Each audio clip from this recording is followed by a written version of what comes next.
25, breaks a couple of tackles, and look at him go! He could go all the way! Touchdown! Winning is not a sometimes. It's an always. Winning is a habit.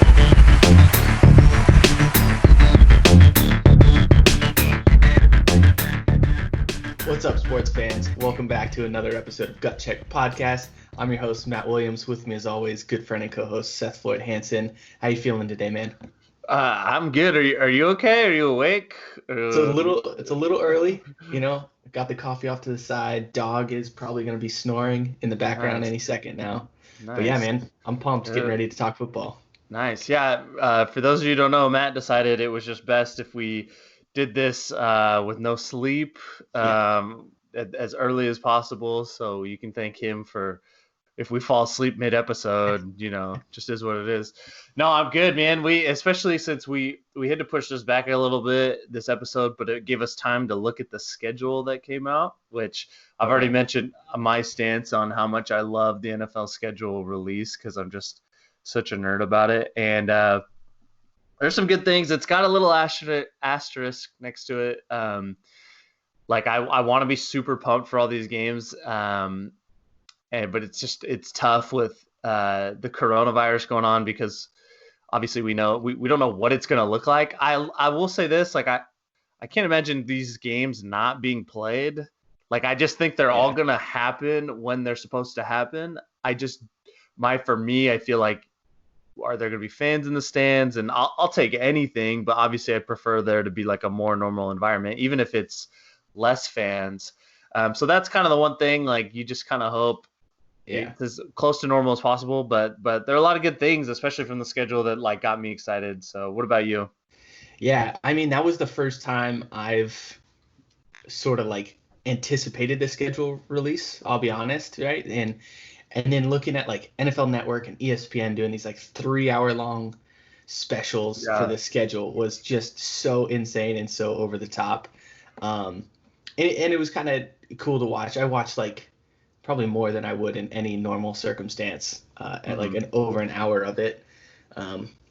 But yeah, I think there weren't a lot of surprises with the schedule. Tampa Bay got 5 primetime games this season, which isn't a huge surprise when you have Gronk and Tom Brady on the team now. But if you compare that 5 primetime games this season, they had 17 primetime games over their last 15 seasons. So it just goes to show, this is a television show at the end of the day. The NFL and all those networks are vying for, getting the best product out there, or at least what's going to draw the most fans, even if it's not necessarily the best, because, no matter what the Cowboys look like, they're always going to be on prime time. Sure. So it's not always about the best, but it's who's drawing in fans. Yeah. No, you're right. That's pretty wild about the Bucs. I didn't know that. Yeah. I'm fine with it too, because I am gonna watch the Buccaneers a lot this year. I am, because especially now being in the NFC, all that matters. Mm-hmm. Dude, one of the biggest takeaways I had was Baltimore's schedule is the most favorable thing I've ever seen. And I read a thing, if you look at it, and I'm looking at it right now on my phone, they travel outside of the Eastern time zone one time all season or something. It's something crazy like that because of just how the schedule worked out. They do this week 2, they go to Houston, which will be a good game, I hope. Maybe not though, with everything that's happened with the Texans. Ravens crushed them last year, didn't they? No, Texans beat them last year early in the season, and that was their first. What, right? Am I going crazy? Or did I got it? Oh, no, you're right. The Texans beat the Chiefs last year. That's what I'm thinking, in the season, and then they lost. You're right. Yeah.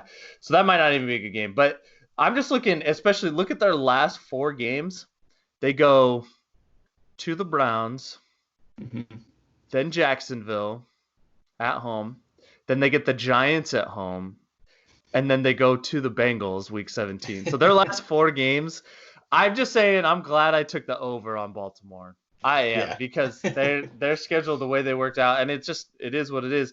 Even their last 5 games, if you want to include their fifth to last game, is against the Cowboys, which I'm high on the Cowboys, but that game Yeah. is a Thursday night game at home, and we know how teams that have to travel for their Thursday night game, like it's Sure. an uphill battle. It's tough. So Baltimore really, really got set up pretty well to just, dude, they're gonna go 14-2 again. Like that's how I think. I think they're gonna go 14-2 or 15-1. It's just crazy. So anyway, Yeah. that was one of my bigger takeaways. So Yeah, no, I mean it definitely looks easy, and that's what we were doing.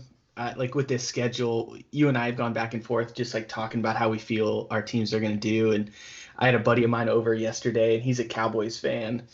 And even on the ESPN special, right? They're talking about the sleeper teams, and it's going to be the Cowboys, and everybody's high on the Cowboys because their schedule and like 11-5, 12-4. And my buddy was saying the same thing. I was like, dude, we do this every year, especially with the Cowboys. We just somehow think they're just so good because they make like one splashy move or something and think they're going to run the table.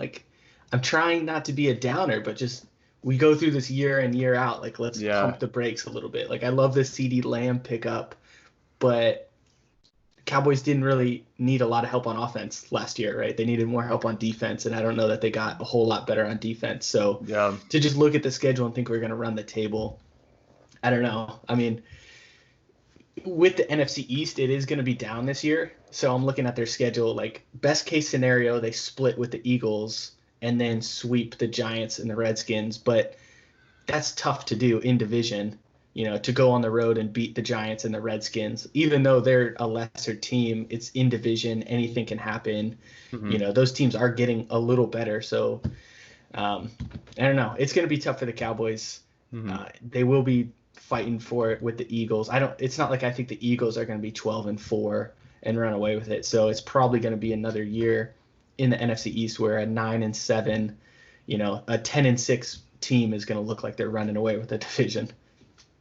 Yeah, I mean, I'm just high on the Cowboys to finally, I guess, put it together, and whatever that looks like 9-7, 10-6. Like, yeah, part of it too is like they were so disappointing at the end of the season last year. More than anything, it was like, man, they're finally gonna put it together.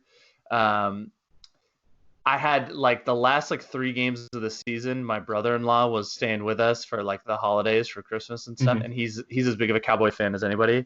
And so I was watching with him a bunch because he was graciously rooting for the 49ers. So I was like trying to pump him up about the Cowboys and how they were going to be the Eagles. Like I was trying to return the favor, and they just laid an egg hardcore. And as against an Eagles team that just was a JV team at that point. And so that's I don't expect them to necessarily run the NFC or even be considered one of the best 2 teams or 3 teams in the NFC. But to win the games you should, that's what I'm starting to expect. And that Eagles game last year, they should have. And credit to Doug Peterson and what they were able to accomplish with the makeshift roster they had. But I just expect them to start playing at their talent. And I think it's because, like you said, they haven't – this has turned into an NFC East podcast because they haven't maybe not improved roster-wise defensively as much as you would have liked, but they got rid of the biggest thing holding back the Cowboys organization, that was Jason Garrett. So, that's what the difference that I think they're going to actually put it together this year. Offensively, you have everything, and if you can't get it done, then maybe you look at Dak. Maybe Dak really isn't the guy, and maybe you're happy you haven't signed him to a long-term deal. I don't know. The last thing I want to say, I guess there's 2 things. One, cashed in on the Thanksgiving night game. You and I literally called the game. It's Ravens at Pittsburgh, cold weather football, Thanksgiving night, and a good matchup like that. Yeah. At least it should be a good matchup. Pretty excited about that. I'm hoping it's snowing or something. That would be really cool. And then Cowboys, 49ers, Sunday night, week 15. That's be a good game, especially if both teams have played up to just kind of what we expect, because playoff berth could be on the line, playoff seeding could be on the line. It's a Sunday night game. And also, that game, me and my wife are traveling to Idaho for Christmas, Mhm. and we're leaving the Friday before. It's like a 2-day drive, especially because we have little girls gonna be like 2 years old, and it just takes longer. Yeah. And but like we'll get there Saturday night, and then a football Sunday at my mom's house is one of the best things of all time. Like it'll be cold in Idaho, so the fire will be going all day. My mom will literally just be like bringing me snacks, making me food. I'm gonna lay around in my sweats all day watching football, and then get pumped up for that Sunday night game against the Cowboys. So that was like the biggest one. I was just like so excited for. So it's gonna be fun. That's gonna be a fun one. Yeah, that was a great schedule drop right there. Like as a Cowboy fan, I'd rather not play that game late in the season, obviously, because you kind of hope your back end schedule gets a little easier. But yeah, like you said, as a football fan and a sports fan, that one's going to be a great one. They're going to be hyping it all week, and I think it will come down to definitely some big playoff implications. It's a conference game, so those always matter for seeding and for playoffs and stuff like that. And where I think the Cowboys are going to be, like they're probably not going to be running away with the division, so every game is going to matter just to stay ahead in that division. Sure. And I think the 49ers may not be running away with their division either, with the way, Cardinals got better, Rams, iffy, but definitely some talent there still and good coaching. And then, of course, Seattle with Russell Wilson and Pete Carroll can always be tough. So last year was Week 15 that made the Niners Week 17 game so important. When they lost if they had just beaten the Falcons, they would have wrapped up the division. But then anyway, so yeah, it's good all the way around. It's gonna be fun. Hopefully things look as normal as possible. I'm a little nervous. The Niners play their first 4 games are either in the state of California or in the state of New York, the 2 states that are the most up in the air about everything. So we'll just see how it all plays out. But right now I'm just assuming it's all gonna be hunky dory. So yeah. We can all hope for that, and at least just keep looking at the schedule and make ourselves happier that way. Yeah. But before we get any more wrapped up into the NFC East and this schedule, our episode today is about the AFC West. Jumping into that, like Seth said, it's a little delayed due to some scheduling conflicts, but we're here today to talk about it, and I think it's going to be a good conversation, man, because I think we're disagreeing on some things. And the AFC West obviously has the Super Bowl champion Kansas City Chiefs. Sorry, Seth.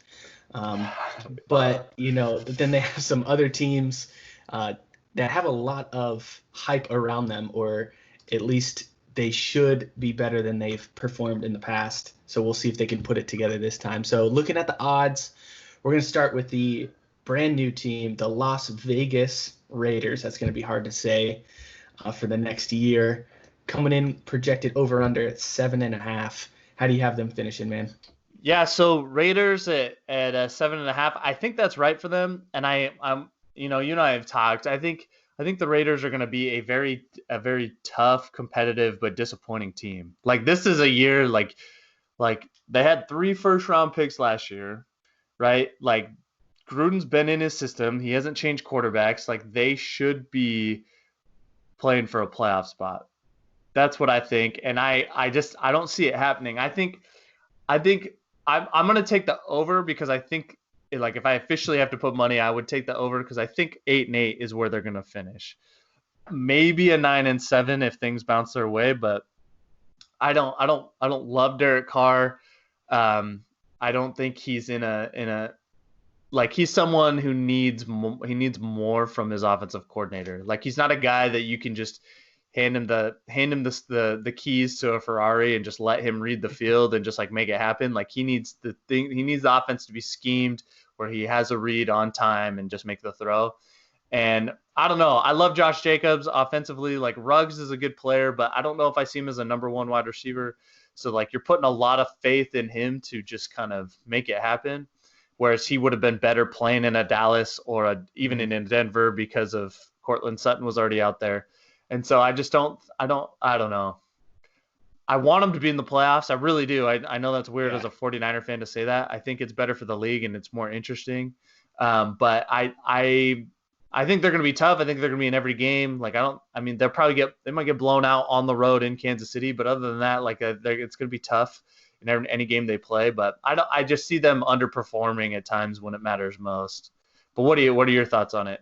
Yeah, I mean, I agree with everything that you're saying as far as, that the league's better when they're good. We'd like to see them in the playoffs. Like, I mean, it's cool to see Gruden on Monday night, Sunday night, like, and just leading a good team. I think it's good to see him back. But yeah, I'm just a little skeptical about what they're doing so far, what they have through their draft. At first, it sort of seems like they're trying to get these like character guys, right? That's what Mayock said, and he wants like winning players who have good backgrounds and all that kind of stuff. But then they try to bring in Antonio Brown and Vontaze Burfict and like stuff like that. So it just seems like there's kind of a mismatch of what they actually want to do, and it's kind of led to this sort of disarray. Like bringing in Mariota, I guess it was good to have a good backup quarterback. But does that mean you're going to move away from Carr and go Mariota? And is that really a step up? Or is that just Gruden kind of thinking Gruden things and thinking, oh, man, I loved this guy in college and, he's a Heisman winner. I want him on my team. He's going to do great things, even though he hasn't really proved himself in the NFL. So It's those sort of decisions that you're thinking, what really is their overall plan here? So with all that, I think there's just too much kind of dysfunction right now. Moving into a new stadium, it could get them some sneaky wins just for, the wow factor or whatever, or just trying to win for their city. But I'm going to take the under on here because I think I do think the AFC West is getting better, and the AFC West, the AFC is going to be pretty tough in general for them. So someone's got to lose some games here. So I think their ceiling is 7-9. Again, just like they did last year, where they swept the Chargers last year, which I don't think they're going to do this year. I think 7-9 is best they do, but they're probably in like a 5-11, 6-10 range. So you might be right. Do I have time to switch my pick? Can I take the under? Because now I'm thinking about your pick because of me. I will always allow that. If you come over to my side. Okay. Well, I'm more thinking about the math on everything and how I have all these teams finishing. There's just only so many wins to go around. Yeah. But I think they're 7 wins. Like I think they 7 wins, maybe 6 if something happens, which very well could. But I think 7 is probably right, and it's because I'm assuming our next team we're talking about is the Chargers. Yeah. And I'm actually what is the line on the Chargers there, Matt? So what I have for them, I gotta say this is the division of the most confusing names now. Like I'm gonna still call them the Oakland Raiders, and I'm still gonna call them the San Diego Chargers. Sure. Figure it out. Sure. AFC West. So I have them at 8 even. Over under. Man, that I would probably push on them. Like I think they're gonna get to 8 wins, and this makes the AFC West interesting.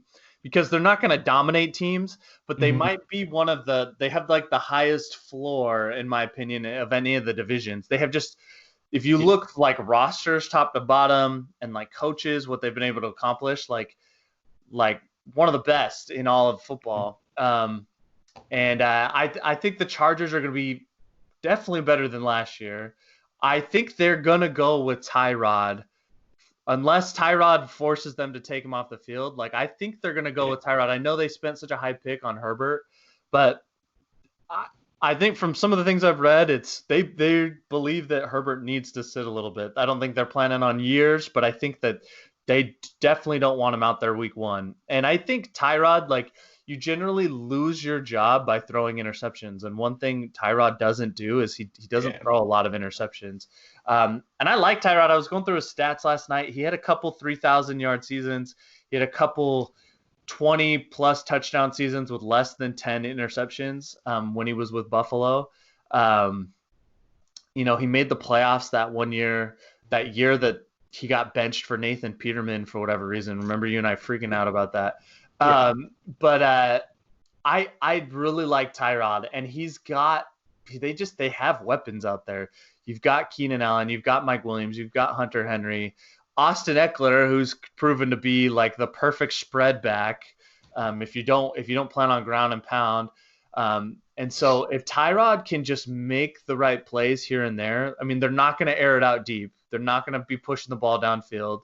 But if he can make the right read and have good timing throws, and they build in a lot of screens for Eckler, like the Chargers are going to be really annoying to have on your schedule. And I like them. I wish, like, if they're kind of my second, and we've talked about this before, they're kind of my second, like, little brother team. Like, that's how I view them, even though I took so much crap from Charger fans growing up because the Niners were so bad and it felt like the Chargers every year were going to the AFC Championship and losing. Like, I just kind of root for them because I have so many roots attached to them. So I want them to be in the playoffs so bad, but I think they're just going to miss it. I think they're going to be 8-8, but I think they'll finish ahead of the Raiders. I really do. Be third in that division. Yeah, it's hard to believe that last year they were 5-11, and then the year before that they were 12-4. And I mean, it does seem like every year people fall in love with the Chargers roster, but they underperform, you know? So yeah, you look top to bottom, everything's pretty much in place. They have their wide receivers, good running back, tight end. Their defense is stacked. They got rid of Phillip Rivers, moving on from him. But yeah, Tyrod Taylor's a very serviceable quarterback. He's proven in Buffalo. You did ask me, like, I think right after the draft, how many games I think Herbert plays, and it was like over under, right? And I put that at 8. And I think that's really just going to be the test for the Chargers. Do they make the switch to Herbert? Does that happen right away? Does that happen a couple games in, or what? Because I think that does drive them. I think the ceiling with Tyrod Taylor is probably 10 wins, honestly. Like, if everything goes well, he doesn't turn the ball over, he makes enough plays, they can get to 10 wins. And then the floor with them might be, like you said, like maybe 8-8. And then Herbert, like, it could be anywhere in between there. He could come out and be a stud, get him up to 10 wins, or just bomb, and then they're kind of rebuilding, and then they're back at like 5-11. So the Chargers are tough to estimate just because you don't know what they're going to do with the quarterback. But I'm with towards like pushing. I think I'll take the over 9-7 because I'm not as high on the Broncos, I think, as you are. So they may get a couple wins out of that. I'll take the over just because if I have to choose one, I think they'll go a little bit better and go 9-7 and keep Herbert off the playing field for a little bit.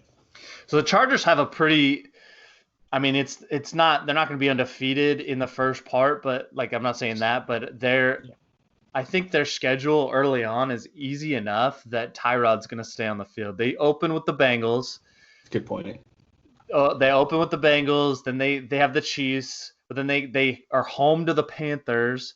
They go to Tampa Bay, which I mean, I think we all kind of think Tampa Bay is going to be good. Some of us think they're going to be better than others. And then they have to play the Saints, which is tough. But then you get the Jets, the Dolphins, and then the Jaguars. You have that 3-game stretch there that, like, you really should win. Like, on paper, I assume they're going to be favored in probably all 3 of those. And then you get the Raiders at home, which, you know, so I think there's enough easy games in that first 9-game stretch that where they realistically could be like 5-4 after 9 games. And if you're 5-4, you're not going to just throw your rookie QB out there. Yeah. You know, so I think there's going to be enough there to hold Tyrod off.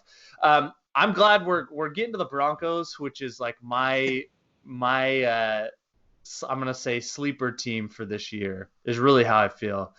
Yeah. I don't know. I kind of want to cede to you first. Well, I won't have as much to say about the Broncos, but they are projected at 7.5 wins. Let me confirm that. Yeah. So 7.5 wins, tied with the Las Vegas Raiders there. Drew Lock looking like he's coming back. I do like that Elway went out and got him some weapons. Cortland Sutton is a proven, Pro Bowl caliber wide receiver, a good number 1. Jerry Jeudy, arguably the best wide receiver in the draft. Some people definitely thought that, and I think he's a great fit to be a number 2, compete with reps and compete with for receptions out there. My hesitation is still just Drew Lock, right? Like, one good year. Yes, he ended on a good note. He competed well. He played well, but at the same time, it's not like he's some stud college quarterback who tore up the league. I think he was a fairly average quarterback coming out of Missouri, playing in the SEC East, but he was that guy who had the prototypical size, athleticism, arm strength, that kind of stuff that I think people fell in love with him out of the draft. And that's what kind of rose his stock. Now, he proved it for a few games in the season. I just don't know if he's going to develop well enough in one season to make this like big jump. So they went 7-9 last year. I think that's probably where they stay again.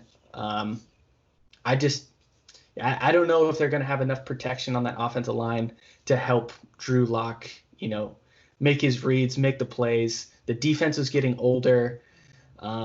I think there's still a few pieces away. I hope Drew Lock can improve. I think it'd be cool to see Denver good again and good for the AFC, good for the AFC West for sure.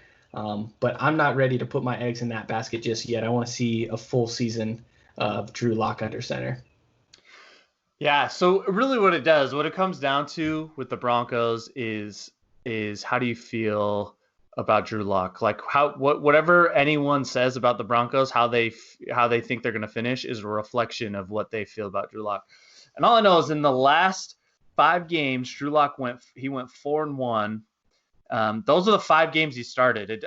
I didn't watch a lot of Bronco games last year by any means. Mm-hmm. I'm pretty sure those are the only games he started, correct? I know he started those 5. I just don't know if he started any others. But regardless, if he did start others and they had lost before, like he got better. They went 4-1. He threw 7 touchdowns and 3 interceptions, which is not going to jump off the page to you, but it's a fairly decent ratio with limited weapons. I just love offensively what they've done. I'll preach this all the time. We know Cortland Sutton is an established guy. You add Jerry Jeudy to the mix. You have KJ Hamler out of Penn State. Like they were dedicated to making sure that Drew Lock has every. They're the anti-Green Bay Packers. They'd make sure no matter what, Drew Lock is going to have weapons and give him every opportunity to succeed. You also signed Melvin Gordon, who I like. If I have to choose between Philip Lindsay and Melvin Gordon, I'm taking Melvin Gordon. Yeah, I know that whole thing was weird last year with the Chargers. He tried to hold out and then came back, and but I like Melvin Gordon. Like I'm a Melvin Gordon believer as far as can he beat out Philip Lindsay? Like should he get more touches than Philip Lindsay? Yes, I would say so. But Philip Lindsay is good too. So you have 2 very capable backs, and then Vic Fangio is a great defensive-minded coach, and I think that they're going to be a team this year that you look at that, and they finished really hot. So maybe it's not as big of a deal, but they're gonna see one of the biggest improvements this year, and I think they're a playoff team. I definitely am taking the over. Like I think they're a 10-win team, and it's crazy because then I know what I was saying before. Like that's a lot of wins to go around in the AFC West. Yeah. But I think that they're gonna do some really good things, and I'm just excited to watch them. I really am. I think you hit it too. Jeudy is going to a great spot. Like for him to not have to be the number 1 guy right away is huge because I'm just going off of like this is something Chris Sims harped on a bunch when he was talking about wide receivers in the draft, and he was like Jeudy, like his thing is he runs great routes, but like his physical attributes, like none of those things jump off the page. He's not the biggest or most physical. He's not the fastest guy in the draft, but he runs really good routes, which means he should get open, which means he should at least be a possession receiver, which might be exactly what you need in Denver. You know what I mean? If Cortland Sutton's going to be the number 1 guy, then you need a guy who you can just rely on to be open all the time, even if he's not 20 yards downfield, but he's in that 8 to 12 yard range. Like I think Judy's going to be a target monster this year, and I like what they're doing, and so I'm putting my eggs all in on Drew Lock, like all in on this basket. I think Drew Lock he's not going to be a top 5 quarterback, but with the weapons he's got, like he's going to have a good year. I think they're going to be like the Buffalo Bills this year. They're going to be the Buffalo Bills this year where they're good. No one's going to dispute if they're good or not, but they're not going to take the league. Like they're not going to be a number 1 seed or anything like that. Yeah. Well, so I think the 2 things you really have to look out for then is Drew Lock taking the next step forward. I can certainly see why people are high on him. Going 4-1, ending the season strong is definitely, some reason to hope. I do hesitate if there's going to be a limited off season. That hurts his development, right? I'm sure he's out there training and doing whatever he can by himself, but if you're not getting practice reps, I don't know what OTAs and training camp are going to look like this year. So that hurts a young quarterback for sure.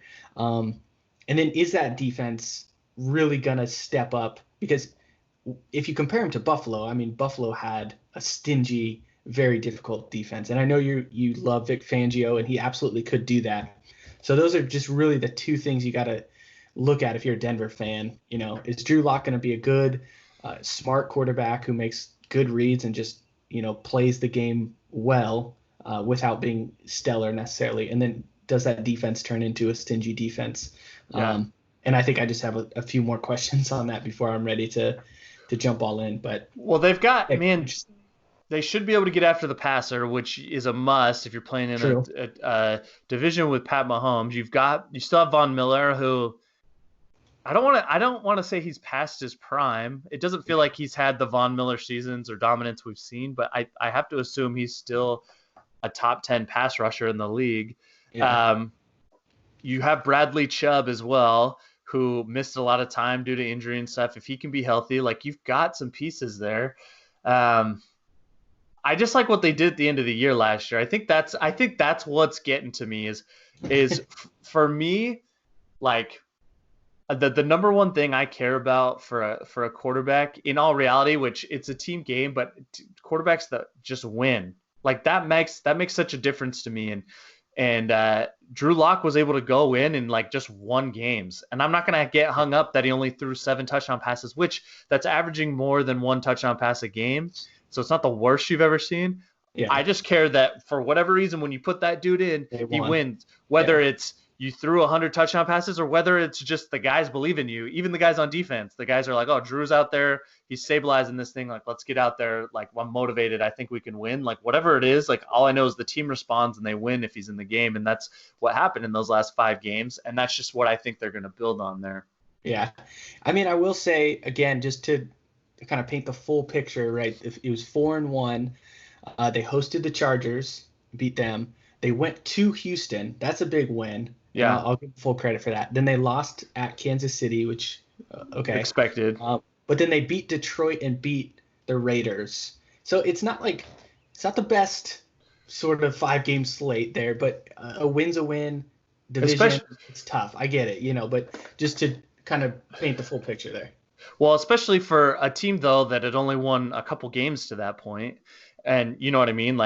They probably weren't even favored, and who knows if they were even favored in those last 2 games. Yeah, they were 3-8 going into. Exactly. So to I get what you're saying. It's not like they went out and beat the Patriots and then beat the Ravens or something, but they took care of business, and there were a couple of good wins there, beating a division team and then going on the road to Houston. I just think that they win games. You can only play the games that are on your schedule, and I mean, it very well could blow up my face. Maybe Drew Lock is going to he's going to throw 10 touchdowns and 25 interceptions, and they're going to go 4-12. I don't know, but I just, from what I saw, I'm excited to watch the Broncos, and I think they're a playoff team. All right, and that'll be fun to watch. All right, so that leaves us with the Kansas City Chiefs. I don't think there's a whole lot really to talk about that's new, but they are at the 11-5 over and under. It seems like they kept their entire team together coming back after a Super Bowl. All signs point to it's them and the Ravens again battling out for the top of the AFC. We both think the AFC West is going to be better than it was last year, so that could slow them down. But yeah, if I have to pick over under, I think I pick over. I think 12 wins just seems about right for them. And really, Andy Reid, Patrick Mahomes, unless they just get bored and don't want to play football and try to win anymore, there's really nothing on paper that says they're going to slow down and they're going to be much worse than last year. Yeah, so I'm going to take, so if they're at 11.5, I'm going to take the under just because of how good I think the AFC West, the floor is, and because I'm so high on the Broncos. But I think 11 wins is where they're going to be. And this is why when we talked about the AFC North, Like I think, especially now that I've seen the schedule, like I think Baltimore is going to be the number 1 seed, just like they were last year. Just because they have an easier road. The only team they're really competing with in AFC North is the Steelers. And I think the Chiefs are going to have some battles along the way. They're going to win, and I think they're going to be the 2 seed. I mean, they got Clyde Edwards-Helaire, their first-round pick, which I think is pretty good. I know you weren't as high on that pick, but I think that was one part of their offense that was less than amazing with Damian Williams, and I think that they bumped that part of it up. Should be fun. I mean, it's Patrick Mahomes, so anytime, literally, like Patrick Mahomes is going to play for the next, barring, I definitely don't want him to get injured. Like, if he stays healthy, he's going to play for the next 15 years at least, or probably, right? Like, he's probably going to have a 15-year career starting from now, and he's probably going to win 10 games for the rest of his career just because of how this league is. He has a very, like, Russell Wilson-y aspect to his game, but just his ability to sling it. Like, he's just got – Russ has a great arm, but I mean, I would definitely take Pat Mahomes' arm over his. Plus, the offense he plays in, like, one of the biggest things holding Russ back is just, like, I feel like the offense he plays in without a great offensive line, and they don't spread it out like the Chiefs do. And the Chiefs are all about pushing it downfield. And anyway, like, I just feel like you can bank on the Chiefs winning 10 games as long as they have the same system in place and as long as Patrick Mahomes is healthy. And so 11 wins, that's where I have them. Like you said, there's not a whole lot to get into, like we want to talk about how great they're going to be for 20 minutes. Like, they're going to be really good. They'll probably be in the AFC Championship game again, maybe the Super Bowl. So I think, like, the most interesting thing you brought up, and just a reminder, is that the playoff system is different this year. We added an extra team, and now there's only 1 team with a bye. So, we feel pretty confident that's going to be Baltimore, which could be huge for Baltimore, even though they were the number 1 seed last year, right? Yep. Yeah. 14-2. Yep. Okay. Yeah, and obviously that didn't help them out too much when they lost to Tennessee. But they're going to be fighting for that again, and maybe that gives Kansas City a little bit of motivation, knowing, if they want to buy at all, they need to get that number 1 seed. So that could be an interesting kind of battle and side note to watch. But yeah, I think it's the Ravens' conference to lose, and I think Kansas City's just going to be happy winning their division, being 12-4, 11-5, just getting into the playoffs and letting Mahomes do his thing. Yeah, I think so. Do you think that they will split? Who are they going to split with in the division games? Gosh. I mean, I don't think it's going to be the Raiders. I think they can sweep the Raiders. So I think they could split with the Chargers and the Broncos. I mean, if it's only 1 team, I would say they just split the Chargers and beat the Broncos. But yeah, I think those 2 teams will be tough to play against, But maybe, that's the case where Drew Lock is kind of like, I don't know about starstruck being the right word, right? But maybe the stage is too big for him playing against the Kansas City Chiefs and Super Bowl champs and doesn't perform well, where Tyrod Taylor is a veteran, and that stuff's not going to phase him. So the Chargers could be more difficult there. But then, of course, if it's Herbert in there, then it's a whole new story. Do you have the Chargers finishing above the Broncos? Yeah. Oh, wow. I just realized I put that together. I'll say this, like, I wouldn't be surprised, like, maybe Tyrod, like, just comes out and he throws 25 touchdowns and less than 10 picks, and that would be a great season for Tyrod. And I'm thinking, you think more about their defense. Like, Derwin James was banged up last year, so this season, Desmond King. Yeah, so this season you got the Chargers. They're gonna have Joey Bosa. They're gonna have Ingram on the other side. You're gonna have Derwin James. You drafted Kenneth Murray, who's a very athletic linebacker. Like you have a very good defense on paper. And then offensively, if your quarterback can just distribute the ball the way he's supposed to without making too many mistakes, the Chargers could be that team that makes that huge jump, like I was talking about the Broncos. That's why I'm so high on the AFC West, and they're going to be a fun division to watch this year. Like anytime there's an AFC West division game, I think it's going to be worth turning on and watching because there's just a lot of talent on the field. It's just going to be up to putting it all together. And you don't have to watch the Raiders play in that just like god awful stadium. Oh my gosh. I used to love that stadium because I thought it was so cool because you could have like muddy games, like if it rained, like I love like football in bad weather and mud and all that kind of stuff, right? I'm all about that. But I know you'll agree with me on this. What made it so much worse was it was a CBS game in the afternoon. Gosh. CBS afternoon games are impossible to watch. You fall asleep every time. 9 times out of 10 you're falling asleep. Yeah. Yes. I don't know why is that? Like what is it about CBS? They have like soft lighting or something. I think their music doesn't get you pumped like Fox football does. Fox brings the energy. Okay, no offense, but they have like 90-year-old people calling the games. Yeah. Just ancient people. It's definitely helped that Tony Romo is on there now. Yeah. But Tony Romo's not doing Raider games. No. Tony Romo is doing Patriots, Steelers games. Yeah. You know what I mean? And Ravens games and Chiefs games. So yeah, you get like the third best CBS broadcasters, and you're right. It's something about it, man. That's a great point. Yeah, they're gonna play they're playing in the Death Star now. Their stadium, dude, it's pretty cool. I'm excited to see it. They don't play, so they open with the Panthers, which is a great week 1 if you're the Raiders. They're playing on the road in Carolina, but then they're opening their new stadium at home against the Saints week 2 and Sunday night. I think that's a Sunday night game. Might be a Monday night game. No, it's a Sunday night. No, it's a Monday night. Sorry, I just switched back. That's a Monday night game. I'm looking at the date. It's one of those two.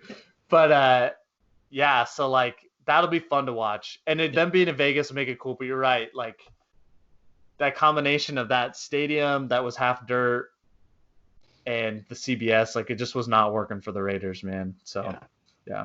Anyway. So they belong in Vegas. They do. For sure. All right, guys, that's gonna wrap up the podcast for us. Wrapping up the AFC West. Schedules are still up in the air, but we expect to be back Tuesday to record next week. And we are doing, I guess it's the NFC West, if that one matters at all. I don't know. Let's go. We'll think of something to talk about for the NFC West. No, I have to say that's one of the best divisions. Excuse me, because my in-laws are Seahawks fans and I know they listen. So gotta support the fans that do listen here. One of the most things I've ever been like validated on was my brother-in-law, who I was talking about before. He came back for Christmas last year watching Cowboy games. So he moved to the Tri-City, it's the Tri-Cities out in Washington, right? He moved to that area out in Washington, and when he came back, we were talking about the Seahawks and stuff, and it made me all warm and tingly inside as he was like, dude, they are the most unbearable fan base and worst fan base of all time to be around. And I just made me feel so validated in how I feel about everything. I know you're not there yet, but I'm hoping that the more like Seattle people you associate with, like they start to turn you sour on that whole thing. So that's what I'm hoping for. It hasn't happened yet. I don't think it's gonna happen. It's not I actually like that they do Blue Fridays where like everyone is wearing Seahawks gear on a Friday. Like it's in the season, it's cooler. But cool. Real cool. No, I haven't seen that anywhere else. I'm sure places do it, but I think it's cool. That's a cool thing. And you're such a Russell Wilson fan, like you're never gonna hate on. That's one thing I've gathered, like without you ever coming out and saying it, like you have a big crush on Russell Wilson, and that's fine. Like he's amazing. Like if he played for any other team, I'd probably be the same way about him. So yeah. Russ and Pete Carroll. I mean, I love Pete Carroll. Yeah. From the US days too. Yeah, I like Pete. So, all right, good to know. See, there you go. You're a Seahawks fan now. Well, yeah, whatever. This next episode's gonna be great. So tune in. We'll see. We'll figure out when we're getting this thing recorded, and we're gonna put out some more filet mignon, A+ type of content out for you guys. So keep watching. Only the best. Only the best. Please subscribe, give us a rating, let us know how you feel about everything, and we'll keep doing our best for you guys. Yeah. Until next time.